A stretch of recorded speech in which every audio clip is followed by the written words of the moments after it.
पेड़ पौधों की अद्भुत गजब की शक्ति। जैसा कि आप जानते हैं कि पेड़ पौधों में अपनी ही एक गजब की शक्ति वास करती है और आपने काफ़ी मंदिरों में ऐसे देखा भी होगा कि कुछ मंदिरों में कुछ पेड़ या पौधे ऐसे होते हैं कि लोग उन पर रुमाल बांधते हैं, धागा लपेटते हैं या कोई चुनरी बांध देते हैं या फिर कोई सिक्का बांध देते हैं और उनकी मनोकामना पूर्ण हो जाती है। तो आज के इस वीडियो में हम आपको बताएंगे कि कैसे किसी भी वृक्ष की सहायता से आप अपनी मनोकामना तुरंत ही पूरी करवा सकते हैं, क्योंकि काफ़ी लोग हमसे इस बारे में पूछते हैं कि उनकी कुछ मनोकामनाएं हैं जिन्हें वह पूरा करवाना चाहते हैं और उनके लिए वह क्या कर सकते हैं। तो आज के इस वीडियो में हम आपको बताएंगे इसी के बारे में कि पेड़ पौधों की सहायता से मनोकामना पूर्ति बड़ी आसानी से करवाई जा सकती है। तो इसकी क्या खास क्रिया होती है, इसे सही से ध्यान से समझ लेना बहुत ज़्यादा जरूरी है। तो सबसे पहले तो वीडियो को लाइक करके कमेंट बॉक्स में ओम नमः शिवाय हर हर महादेव अवश्य ही लिख दें, जिससे भगवान शिव की कृपा आप पर हमेशा बनी रहे। और अगर अभी तक आपने हमारे चैनल को सब्सक्राइब नहीं किया है तो तुरंत चैनल को सब्सक्राइब करके बेल बटन भी अवश्य ही दबा दें, जिससे इसी प्रकार की खास जानकारी वाले वीडियो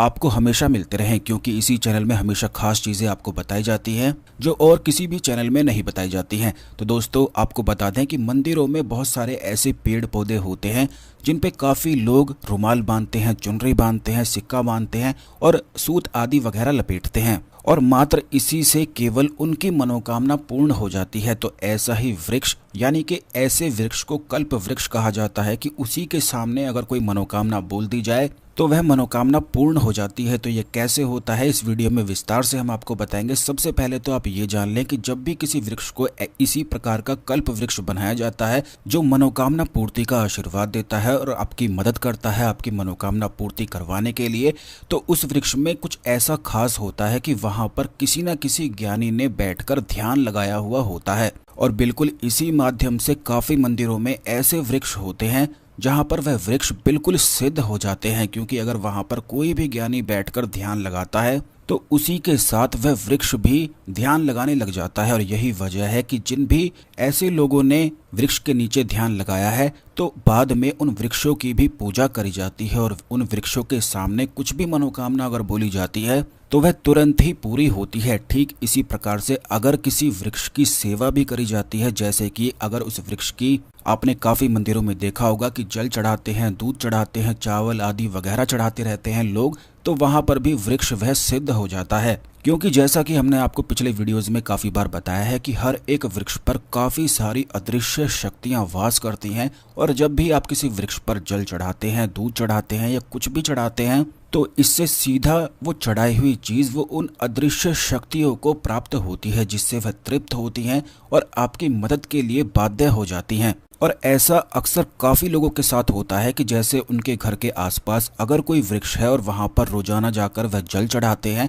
और अपनी मनोकामना को नित्य प्रतिदिन बिल्कुल नियम से बोलते हैं, तो उनकी कैसी भी जो मनोकामना होती है वह निश्चित ही पूरी होती है। और इस चीज को काफी लोग अपने जीवन में महसूस कर चुके हैं, जान चुके हैं और इस्तेमाल भी इस क्रिया को कर चुके हैं। बल्कि पहले के जमाने में तो ये नियम हुआ करता था कि जो महिलाएं घर की होती थी वह सुबह नहाकर घर के आसपास जो वृक्ष होता था उसी पर जाकर पूजा पाठ आदि वगैरह करती थी, जल चढ़ाती थी। तो इससे उनके घर में कोई भी नकारात्मक ऊर्जाएं कभी भी प्रवेश नहीं करती थी और उनके घर में हमेशा ही सुख, समृद्धि और शांति बनी रहती थी। और इस बारे में काफी बार हमने आपको बताया भी है कि केवल धन ही सुख, समृद्धि और शांति नहीं कहलाता है। अगर आपके पास बहुत ज्यादा धन है लेकिन मन में बिल्कुल भी शांति नहीं है तो उस धन का कोई भी लाभ बिल्कुल भी नजर नहीं आता है। वहीं दूसरी ओर अगर किसी व्यक्ति के मन में बिल्कुल शांति वास करती है तो वह बिल्कुल गरीब होकर भी बहुत ही ज्यादा आनंद से और मजे से जी सकता है, क्योंकि जिस व्यक्ति के मन में शांति वास करती है उसके मन में साक्षात ईश्वर वास करते हैं और जिस भी चीज की वह कामना करता है तो उसे निश्चित ही वह प्राप्त होती है। तो अगर आपके घर के आसपास या कहीं पर भी आपको मालूम है कि ऐसा वृक्ष मौजूद है जहां पर किसी व्यक्ति ने ध्यान लगाया है या फिर जहां पर ध्यान आदि वगैरह लगाया जाता है और बहुत ज्यादा पूजा पाठ अधिक किया जाता है, किसी वृक्ष की छाया में किया जाता है, तो आप समझ जाएं कि ऐसा जो वृक्ष है बिल्कुल कल्प वृक्ष के समान ही होता है। और इसी के सामने अगर कोई चुनरी लेकर, कोई रुमाल लेकर जो आपके पास हो वो चीज़ लेकर अपनी यानी कि कोई भी चीज़ जिसका आप इस्तेमाल करते हो उसी चीज़ को यानी कि अपने ऑरा को, अपने आभा मंडल को उस वृक्ष पर बांध देते हैं और अपनी मनोकामना बोल देते हैं तो इससे सारी मनोकामना तुरंत ही पूरी होती है। अगर आपके घर के आसपास कहीं पर ऐसा वृक्ष नहीं है तो भी कोई चिंता करने की आवश्यकता आपको बिल्कुल भी नहीं है। आपको केवल इतना करना है कि कोई भी बरगद का वृक्ष आप ऐसा ढूंढ लें जो मंदिर में उपलब्ध हो और आपके घर के आसपास सुविधा अनुसार हो, जहां पर आप कभी भी जा सकें और कुछ खास चीज़ों को कर सकें। तो सबसे पहली चीज़ तो आपको ये ध्यान रखनी है कि अगर आप चाहते हैं कि वह वृक्ष आपकी सारी मनोकामनाओं को पूर्ति करवाता रहे और हमेशा आपको सहायता भी करता रहे, तो आपको केवल इतना ध्यान रखना है कि हर शनिवार या फिर कोई भी ऐसा वार जो आपके लिए बहुत ज़्यादा भारी होता है, कष्टपूर्ण होता है, क्योंकि काफ़ी लोगों के लिए कुछ दिन काफ़ी कष्टपूर्ण होते हैं। जैसे कि कुछ लोग हमसे बताते हैं कि उनके लिए मंगल का जो दिन होता है, मंगलवार का जो दिन होता है, उस दिन उनका व्यापार, उनकी जो नौकरी होती है, उनका जो जीवन होता है, उस दिन पर ज़्यादा कष्ट आते हैं। ठीक इसी प्रकार शनिवार का दिन कुछ लोगों के लिए भारी होता है, कुछ लोगों के लिए गुरुवार का दिन भारी होता है। तो सबसे पहले तो आप यही देख लें कि कौन सा वार आपके लिए भारी होता है, तो आप तुरंत समझ जाएं कि वही ग्रह आपका कमज़ोर है। उसी दिन बस सुबह नहाकर आपको उस वृक्ष के पास जाना है और रोज उसी दिन से शुरू कर देना है, जल चढ़ाना शुरू कर देना है। और हर त्योहार जैसे कि दिवाली, होली या कोई भी त्योहार, एकादशी आदि वगैरह आता है और आपको तुरंत याद आ जाता है, तो तुरंत उसी समय जाकर आपको 1 लोटा कच्चा दूध भी नियम से बिल्कुल उस वृक्ष पर चढ़ाते जाना है। और अगर आप ये भी कर सकते हैं कि रोज शाम को एक घी का दीपक चौमुखी उस वृक्ष के पास जाकर जला सकें और उस वृक्ष से प्रार्थना कर सकें कि हे वृक्षराज, मैं आपकी सहायता चाहता हूँ, अपने जीवन में आ रहे कष्टों से मुक्ति पाना चाहता हूँ। और खास करके बरगद वृक्ष के पास अगर आप ऐसा करते हैं, क्योंकि उसमें साक्षात भगवान शिव का वास बताया जाता है और जितनी भी अदृश्य शक्तियां भगवान शिव से जुड़ी हुई होती हैं वह केवल उसी वृक्ष पर वास करती हैं। तो इस प्रकार अगर आप प्रार्थना करते हैं, रोजाना एक चौमुखी दीपक जलाकर आते हैं, तो वह वृक्ष भी आपके लिए सिद्ध हो जाता है। खास करके इस बात का ध्यान रखा करें कि जैसे छोटे छोटे जीव जंतु होते हैं जो उस वृक्ष के पास रहते हैं, जैसे चींटियां आदि वगैरह रहती हैं, तो उनके लिए शनिवार के दिन आप एक नारियल या फिर जैसे कच्चा गोला होता है जो सूखा हुआ नारियल कहलाता है, उसमें शक्कर डालकर शनिवार के दिन वहां पर अवश्य ही रखकर आया करें। अगर इस प्रकार उस वृक्ष की सेवा करी जाती है तो इस पर ऐसा करने से उस वृक्ष पर जितने भी मौजूद अदृश्य शक्तियां होती हैं वह तृप्त होने लग जाती हैं और आपकी सेवा से प्रसन्न हो जाती हैं। लगातार अगर 41 दिन या फिर 3 महीने लगातार उस वृक्ष की सेवा करी जाती है, बिल्कुल प्रेम से सेवा अगर करी जाती है और खास करके वहां पर बैठकर अगर भगवान शिव का ध्यान भी कर लिया जाता है, तो आप ये समझ जाएं कि वह वृक्ष आपकी तुरंत ही हर मनोकामना को पूर्ण करने वाला है। क्योंकि जैसा कि अभी हमने आपको बताया है कि बरगद वृक्ष के ऊपर अदृश्य शक्तियां जो होती हैं वह भगवान शिव की भक्त होती हैं और जो कोई भी व्यक्ति बरगद वृक्ष की छाया में बैठकर भगवान शिव का ध्यान करता है तो इससे उस वृक्ष पर मौजूद अदृश्य शक्तियां काफी प्रसन्न होती हैं। और इस चीज को आप स्वयं देख सकते हैं कि जो भी भगवान शिव के साधक होते हैं या फिर पुजारी होते हैं वह अक्सर केवल बरगद वृक्ष की ही छाया में बैठकर कोई भी साधना को करते हैं। तो यही इसके पीछे का नियम है और यही इसके पीछे का रहस्य है। और ये बातें इतनी ज़्यादा खास हैं कि इन्हें अगर ध्यान से समझा जाए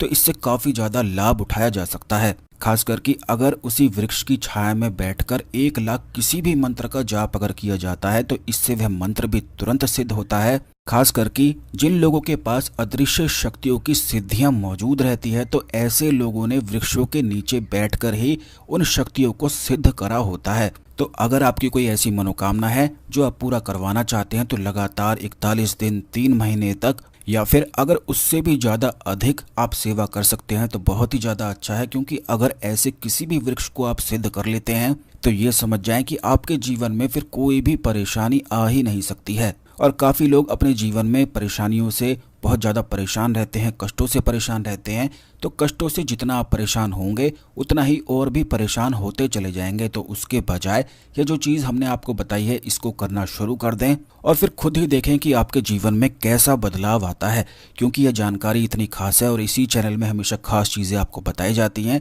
इसीलिए चैनल को सब्सक्राइब करके बेल बटन अवश्य दबा कर रखा करें जिससे कोई भी जानकारी मिस ना हुआ करे। अब दोस्तों आपको ये भी बता दें कि जैसा अभी हमने आपको बताया है कि उस वृक्ष की सेवा करना अनिवार्य है, रोज जल चढ़ाना तो अनिवार्य है है ही, बल्कि इसके स्थान पर जैसे त्योहार आते हैं तो दूध आदि वगैरह, और वहाँ पर जो जीव जंतु जैसे कोई पक्षी आदि वगैरह रहता है तो उसके लिए भी जैसे एक कटोरी में वहाँ पर जल भर के अगर रखा जाता है। और आप इस चीज़ को खुद भी स्वयं देख सकते हैं कि काफ़ी लोग पीपल वृक्ष के आसपास या बरगद वृक्ष के आसपास जल भरकर अवश्य ही रखते हैं, और वो भी केवल इसलिए रखते हैं जिससे मनोकामना तुरंत पूरी हो। तो इस प्रकार अगर आप करते हैं और उसके बाद हर शनिवार, जो भी वार आपके लिए भारी हो, उस वार पर अगर उस वृक्ष की 108 परिक्रमा करते हैं तो ये मान लीजिए कि आपकी जितनी नकारात्मक ऊर्जाएं हैं, जो भी कष्ट हैं, वह वृक्ष अपने ऊपर ले लेता है और आपको आशीर्वाद देने लग जाता है, आपकी हर तरह से मदद करने लग जाता है, और जो भी आप चाहते हैं अपने जीवन में, जो पाना चाहते हैं, जो मनोकामनाएं हैं,